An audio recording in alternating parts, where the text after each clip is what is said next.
At 6:40 in the morning, the doorbell rang. I was at home with the children.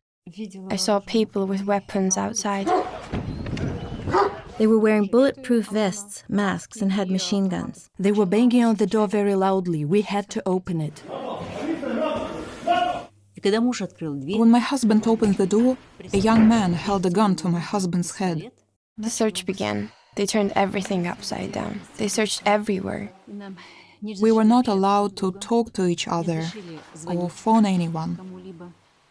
When we were brought before the investigative committee, after climbing the stairs to the second floor, my mom immediately became ill and she fainted. I ran to my sister. She was already laying on the floor, on the dirty floor. We yelled, "Somebody help!" but nobody helped. And there was just a crowd of people, men who surrounded me, and they looked at all of this like it was some kind of charade or circus. Then the ambulance came. They took her away. They let her daughter go with her, but not me. So on that day, I almost lost my mother. I'm not afraid for myself. I'm afraid for my children. What will they do without me?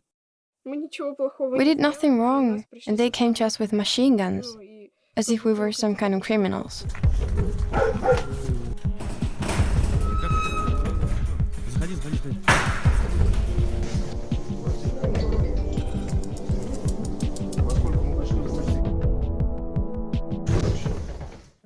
During the hearing in the Supreme Court, the representatives of the Ministry of Justice repeatedly claimed that the court decision does not affect ordinary believers.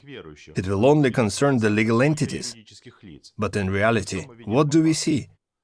Article 28 of the Constitution of the Russian Federation, which guarantees freedom of conscience and religion, is overridden, as are the norms of international law. Jehovah's Witnesses were persecuted in the fascist era, but quite curiously, they were not persecuted for being extremists, quite the contrary.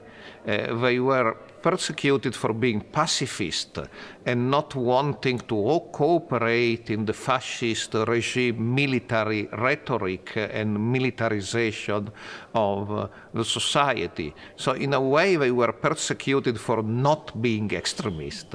So when I hear that they are persecuted in Russia for being extremist, it impresses me as something quite ridiculous, talking of the Jehovah's Witnesses.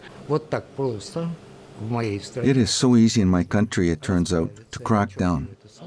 And I emphasize crack down on quite a large number of believers, on their dignity, their religious feelings. If this would happen in a movie, yes, probably it would be great. It would be a real expose to show how you can bully people. Many of these repressive mechanisms are invented not for a specific group, but for some other threat, not religious, but political. And often later they are applied in quite an unexpected way. So it's very tricky to transfer this term, extremism, political term, to confessional situations and affairs. I never met one single expert who does not agree that what Russia is doing to Jehovah's Witnesses is illegal on the basis of the international convention Russia subscribed. This means that all of, well, at least the adult Jehovah's Witnesses, may potentially be criminally prosecuted. What does this mean? They say, look what we can do to you. We can treat you like guinea pigs and do whatever we want with you. And not only with you. Here we have a Dane in jail, and an official representative from Denmark is sent for him, but we couldn't care less.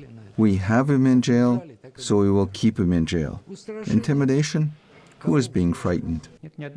There is not a single democratic country with this kind of a mechanism. One of the priorities for the Russians is to legitimate and defend their decision to liquidate the Jehovah's Witnesses. We need not stop our efforts to make popular what is happening.